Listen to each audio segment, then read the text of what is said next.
तो मेरे प्रियो, पहला मनुष्य यानी कि आदम का उत्पन्न इस प्रकार से हुआ था। बाइबल के अनुसार परमेश्वर ने भूमि की मिट्टी से अपने ही स्वरूप के अनुसार पहला मनुष्य यानी कि आदम को बनाने लगा और देखते ही देखते उसने आँख, नाक, सिर, बाल और पूरा शरीर बनाकर तैयार कर लिया। फिर उसने उस बनाई हुई आदम यानी कि पहला मनुष्य में अपने जीवन का श्वास को उसके नथनों में फूंक दिया। फिर आदम देखते ही देखते जीवित प्राणी बन गया। आज जो हम पाए जाते हैं उसी के वंशज हैं। अधिक जानकारी के लिए बाइबल का उत्पत्ति का अध्याय आप पढ़ सकते हैं। तो मेरे प्रियो, पहला मनुष्य यानी कि आदम का उत्पन्न इस प्रकार से हुआ था।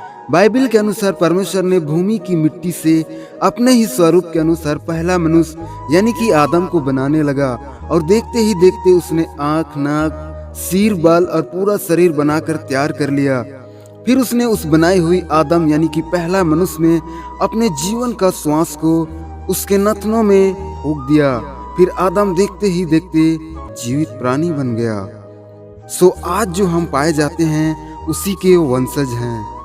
अधिक जानकारी के लिए बाइबल का उत्पत्ति का अध्याय आप पढ़ सकते हैं। तो मेरे प्रियो, पहला मनुष्य यानी कि आदम का उत्पन्न इस प्रकार से हुआ था। बाइबल के अनुसार परमेश्वर ने भूमि की मिट्टी से अपने ही स्वरूप के अनुसार पहला मनुष्य यानी कि आदम को बनाने लगा और देखते ही देखते उसने आँख, नाक, सिर, बाल और पूरा शरीर बनाकर तैयार कर लिया। फिर उसने उस बनाई हुई आदम यानी कि पहला मनुष्य में अपने जीवन का श्वास को उसके नथनों में फूंक दिया। फिर आदम देखते ही देखते जीवित प्राणी बन गया। आज जो हम पाए जाते हैं उसी के वंशज हैं। अधिक जानकारी के लिए बाइबल का उत्पत्ति का अध्याय आप पढ़ सकते हैं।